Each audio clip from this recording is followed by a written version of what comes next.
Assalamualaikum warahmatullahi wabarakatuh. Kami dari kelompok 2 akan mempresentasikan hasil dari pencarian kami mengenai pengembangan produk dari minyak VCO atau Virgin Coconut Oil.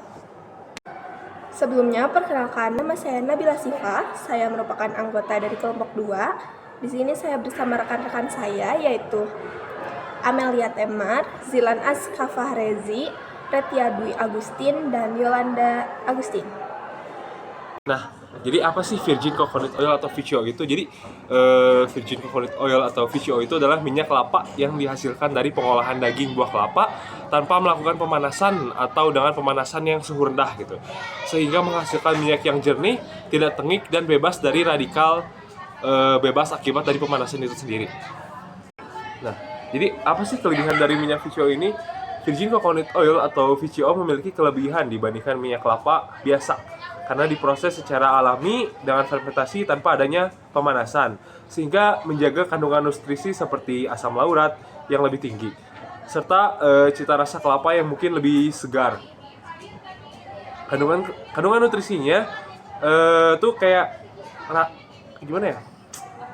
Memberikan manfaat kesehatan. Jadi kayak contohnya mempercepat melancarkan metabolisme tubuh serta menjaga kesehatan jantung itu sendiri. Nah, untuk prosedur itu sendiri dibagi menjadi 3 tahap. Yaitu tahap pertama yaitu preparasi sampel VCO. Yang pertama itu pilih 2 hingga 3 butir lah kelapa tua dengan daging yang tebal dan segar. Lalu parut hingga halus dan timbang sebanyak 500 gram. Lalu tambahkan 1 liter air atau 1:2 dari berat si VCO itu. Lalu remas-remas untuk mengeluarkan santan. Saring kelapa menggunakan kain bersih untuk menghasilkan santan. Yang kedua ada pembentukan blondo. Aduk larutan santan searah jarum jam selama 10 menit. Lalu aduk kembali santan berlawanan jarum jam selama 5 menit. Setelah itu pindahkan ke dalam plastik ya, dan ikat kencangkan dengan karet. Lalu diamkan selama 2 jam hingga terbentuk 2 fase, di mana fase atas merupakan fase blondo dan fase bawah merupakan fase air. Nah, yang ketiga itu ada fase pembentukan minyak. Setelah terbentuk 2 fase tadi, gunting bagian bawah dari plastik hingga menyisakan blondonya itu sendiri, lalu diamkan selama 24 jam. Nah, di 24 jam inilah terbentuk 3 fase, yaitu fase minyak, fase blondo, dan fase air. Lalu kalau misalnya sudah seperti ini, istilahnya tinggal ambil aja minyak VCO-nya menggunakan berbagai cara, seperti mungkin menggunakan pipet yang kecil, itu pipet itu yang merah itu, maaf saya lupa namanya, maupun digunting seperti pemisahan di tahap yang kedua tadi. Nah, setelah dilakukan pemisahan, minyak VCO lalu disaring hingga kering, hingga warnanya itu benar-benar jernih ya. Setelah itu lalu tinggal dimasukin ke botol, lalu minyak VCO sudah siap digunakan. Jadi teman-teman, untuk produk yang pertama, pemanfaatan VCO dalam industri itu kita ada produk kita yaitu pembuatan lip balm dari ekstrak buah naga dan ekstrak wortel. Untuk yang kedua itu ada pemanfaatan VCO dalam pembuatan minyak telur. Yang ketiga terdapat pemanfaatan VCO dalam pembuatan sabun transparan. Nah, untuk yang terakhir terdapat pemanfaatan VCO dalam pembuatan body lotion dari ekstrak kulit jeruk. Produk selanjutnya ada pemanfaatan VCO dalam pembuatan lip balm dengan menggunakan ekstrak buah naga dan ekstrak wortel. Jurnal ini diambil dari pemanfaatan Virgin Coconut Oil atau VCO dalam pembuatan lip balm di perumahan BBS 2. Menurut kalian, apa sih lip balm itu? Jadi, lip balm merupakan produk perawatan bibir yang digunakan untuk melembabkan, melindungi, dan mencegah bibir kering ataupun pecah-pecah. Biasanya, lip balm juga mengandung bahan seperti lilin, minyak, mentol, atau pelembab alami lainnya yang membantu menjaga kelembapan bibir. Lip balm juga biasanya diformulasikan dengan bahan alami lebih aman karena memiliki sedikit efek samping dibandingkan bahan buatan seperti fenol, asam salisilat, dan mentol. yang dapat menyebabkan rasa gatal dan kering pada bibir. Kami pun mempunyai keunggulan bahan yang kami gunakan dalam pembuatan lip balm ini, yaitu untuk yang pertama ada VCO yaitu Virgin Coconut Oil, yang kedua ada kulit buah naga, dan yang ketiga ada wortel. Kami memilih dalam pembuatan lip balm ini karena manfaat alaminya bagi kesehatan bibir. VCO yaitu untuk melembabkan, menutrisi, serta memiliki sifat antibakteri dan antiinflamasi untuk mengatasi bibir kering. Lalu buah naga yaitu kaya akan vitamin C dan antioksidan yang melindungi bibir dari radikal bebas serta mempercepat regenerasi kulit. Ekstrak wortel mengandung beta-karoten yang memperbaiki tekstur dan menjaga kecerahan bibir. Kombinasi ketiganya memberikan kelembapan dan perlindungan serta perawatan secara menyeluruh untuk membuat bibir lebih lembut, sehat, dan natural. Kami pun mempunyai keunggulan produk yang akan kami buat, yaitu yang pertama, bahan alami dan aman. Terbuat dari bahan alami tanpa ada tambahan bahan kimia berbahaya. Lalu, cocok untuk semua jenis kulit termasuk kulit sensitif. Lalu yang kedua, ada melembabkan dan menutrisi pada bibir. VCO kaya akan asam lemak yang menjaga kelembapan, dan buah naga memberikan nutrisi tambahan untuk kesehatan bibir. Selanjutnya, ada antioksidan dan perlindungan. Buah naga mengandung vitamin C dan antioksidan yang melindungi bibir dari radikal bebas dan sifat antibakteri dan antiinflamasi. VCO memiliki kandungan antibakteri alami yang melindungi bibir dari infeksi maupun iritasi. Selanjutnya ada meningkatkan regenerasi pada kulit, membantu memperbaiki bibir pecah-pecah maupun bibir kering, lalu membantu regenerasi sel kulit untuk bibir lebih sehat. Selanjutnya ada yang terakhir yaitu ramah lingkungan, menggunakan bahan alami yang mudah terurai, lalu alternatif yang lebih sehat dibandingkan lip balm berbahan sintesis. Kami pun menggunakan bahan dan alat yang akan kami gunakan dalam percobaan ini, yaitu yang pertama ada alat. Alat yang digunakan ada wadah tahan panas, lalu spatula atau stik kayu, yang ketiga ada panci, lalu ada yang keempat cetakan lip balm atau wadah kecil, dan yang kelima yaitu timbangan digital. Selanjutnya bahan yang kami gunakan yaitu yang pertama ada minyak kelapa alami atau VCO, lalu yang kedua ada minyak wortel, yang ketiga lilin wax, dan yang terakhir yaitu lemak. Lalu selanjutnya ada prosedur pembuatan VCO dengan ekstrak kulit buah naga dan ekstrak wortel. Tahapan pertama yaitu mengekstrasi wortel dan kulit buah naga. Proses pertama yaitu mengekstrasi yang dilakukan dengan metode maserasi, yaitu dengan merendam wortel dan kulit buah naga dalam pelarut. Selanjutnya dilakukan pemanasan yang diterapkan pada suhu 90 derajat Celcius untuk meningkatkan proses ekstrasi. Tahapan kedua yaitu pencampuran VCO dengan ekstrak wortel dan kulit buah naga.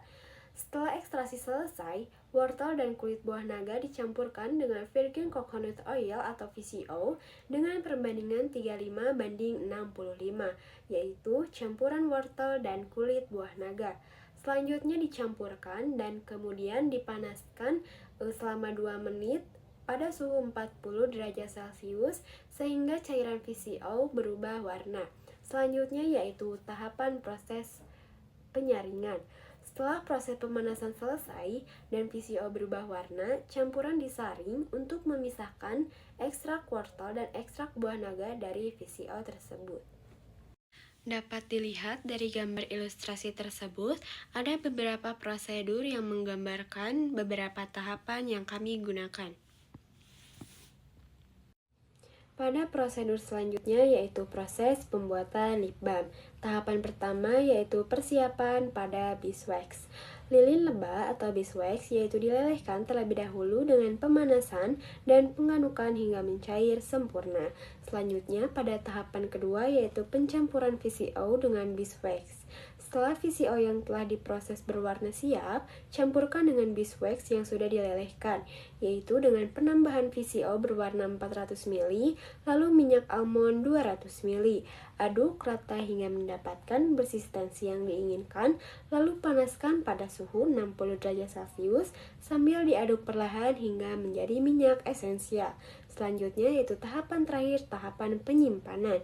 Tahapan ini yaitu penuangan ke wadah lip balm atau wadah kecil, lalu disimpan pada pendinginan ataupun pada suhu ruang. Selanjutnya lip balm pun siap untuk digunakan. Selanjutnya adalah pemanfaatan VCO dalam pembuatan minyak telon. Kami mendapatkan prosedur dari salah satu jurnal yang berjudul Pelatihan Pembuatan Minyak Telon Anti Nyamuk sebagai Upaya Perawatan Kesehatan Anak dan Perintisan Home Industry di Surakarta. Nah, ini tuh salah satu jurnal yang diteliti oleh Gani dan kawan-kawan. Minyak telon merupakan minyak yang berasal dari campuran 3 minyak.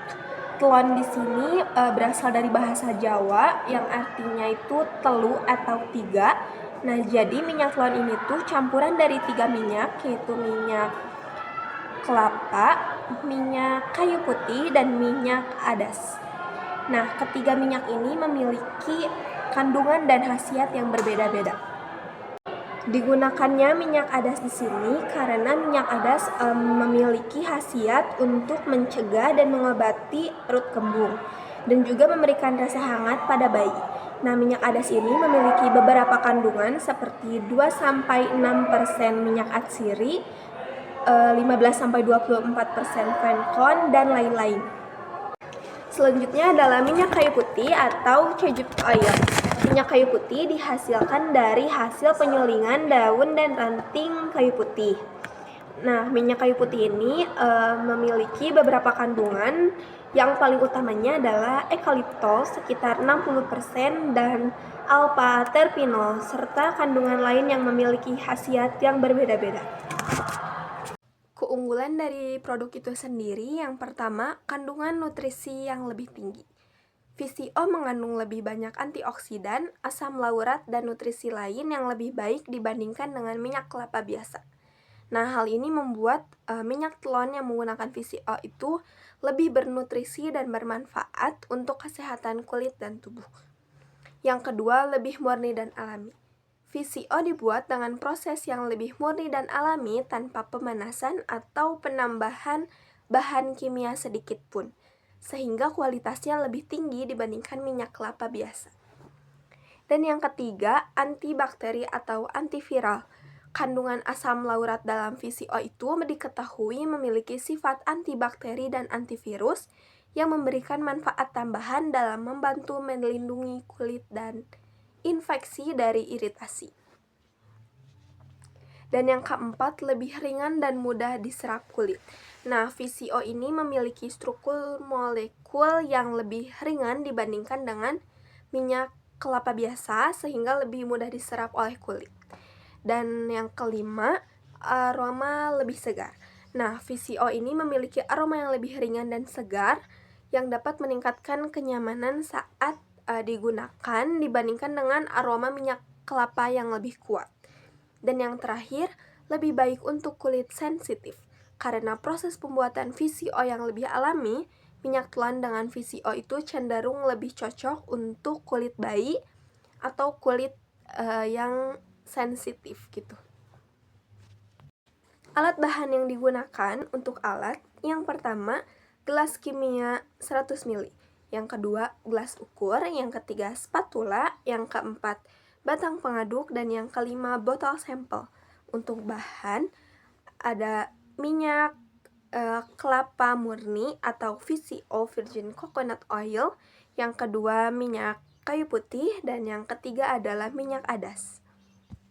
Dari jurnal yang telah kita baca dan kita pahami, penulis melakukan percobaan beberapa kali dengan beberapa perbandingan dan didapatkan hasil perbandingan terbaik yaitu 2:2 dan banding 1,5.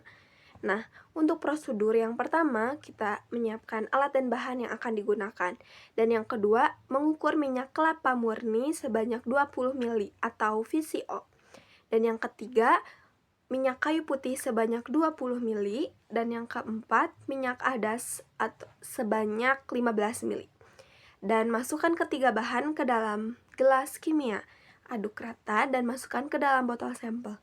Dan minyak telon telah siap digunakan. Selanjutnya, saya akan menjelaskan tentang pemanfaatan minyak PCO dalam pembuatan sabun transparan dari ekstrak kulit buah naga. Sabun transparan adalah jenis sabun yang dapat digunakan sebagai wajah, sebagai kecantikan, dan dapat digunakan sebagai sabun mandi karena menghasilkan busa yang kulitnya lembut dan dapat merawat kulit karena mengandung bahan-bahan yang berfungsi sebagai humektan atau moisturizer. Selanjutnya ada keunggulan bahan yang digunakan, yaitu dari buah naga. Buah naga mempunyai kandungan yang sangat baik untuk kulit. Salah satu kandungan utamanya yaitu mengandung antioksidan. Antioksidan merupakan senyawa kimia yang dapat menghambat reaksi oksidasi dengan cara mengikat radikal bebas dan molekul yang sangat reaktif. Senyawa ini terbentuk di dalam tubuh dan dipicu oleh bermacam-macam faktor. Nah, sedangkan sabun mandi merupakan sediaan pembersih kulit berbentuk padat yang dibuat dari proses saponifikasi atau netralisasi dari lemak, minyak, wax, rosin, atau asam dengan basa, organik, atau anorganik yang dapat tanpa menimbulkan iritasi pada kulit. Selanjutnya ada alat dan bahan yang kami gunakan. Alatnya yaitu ada neraca analitik, gelas ukur, gelas kimia, pipet tetes, dan hot plate serta batang pengaduk. Lalu ada bahannya yaitu Aquades, asam stearat, NaOH 26%, 28%, dan 30%, gliserin, asam sitrat, lalu ekstrak buah naga, etanol, pewangi, VCO, dan larutan gula 70%. Selanjutnya ada prosedur pembuatan sabun transparan dari ekstrak buah naga, yaitu dengan memanaskan 40 gram minyak VCO pada suhu 70 derajat Celcius, ditambahkan asam stearat yang berfungsi sebagai pengeras sabun dan meningkatkan busa, sehingga busa yang dihasilkan lebih lembut. Lalu ditambahkan NaOH 26%, 28%, dan 30% sebagai bahan utama proses saponifikasi. Lalu ditambahkan gliserin untuk melembutkan kulit, ditambahkan larutan gula 70% untuk meningkatkan transparasi, yaitu sabun yang dihasilkan lebih transparan. Lalu ditambahkan asam sitrat yang berfungsi untuk menetralkan pH sehingga dengan menyesuaikan pH kulit. Lalu ditambahkan ekstraksi buah naga yaitu sebagai bahan utama dan ditambahkan pelarut etanol 96%. Lalu ditambahkan pewangi untuk memberikan aroma pada sabun dan diaduk lalu dihomogenkan lalu dicetak kemudian didinginkan. Lalu Saya akan memaparkan tentang pembuatan body lotion dari ekstrak kulit jeruk. Body lotion dari kulit buah jeruk adalah pelembab kulit yang dibuat dengan ekstrak atau minyak esensial dari kulit jeruk. Kulit jeruk kaya akan antioksidan, vitamin C, dan minyak alami yang membantu mencerahkan, melembabkan, serta menyegarkan kulit. Manfaat body lotion dari kulit jeruk adalah mencerahkan kulit. Vitamin C juga membantu meratakan warna kulit dan mengurangi hiperpigmentasi. Kedua, melembabkan. Minyak alami dalam kulit jeruk membantu menjaga kelembapan kulit. Ketiga, melawan tanda penuaan. Antioksidan melindungi kulit dari kerusakan akibat radikal bebas. Keempat, memberikan aroma segar. Wangi jeruk yang alami bisa memberikan efek relaksasi. Selanjutnya, alat dan bahan. Alatnya pertama ada mortar, batang pengaduk, alat-alat gelas, hot plate, neraca analitik. Dan bahannya ada ekstrak kulit jeruk, PCO, setil alkohol, gliserin, 80, parafin liquidum, dan glyceryl monostearat. Masuk dalam prosedur pembuatan body lotion. Pertama itu ada ekstraksi jeruk. Potong kulit jeruk menjadi kecil-kecil. Kedua, larutkan kulit jeruk dalam etanol. Ketiga, aduk campuran secara konstan saring campuran. Keempat, panaskan filtrat menggunakan vakum. evaporator sampai semua etanol menguap. Kelima, timbang minyak atsiri yang didapatkan. 4. Pembuatan lotion. Panaskan mortir. Masukkan campuran fase minyak dan fase air pada mortir yang sudah dipanaskan. Aduk hingga homogen dan terbentuk hand body lotion. Tambahkan minyak mawar secukupnya, gerus hingga homogen. Masukkan pada wadah hand body lotion.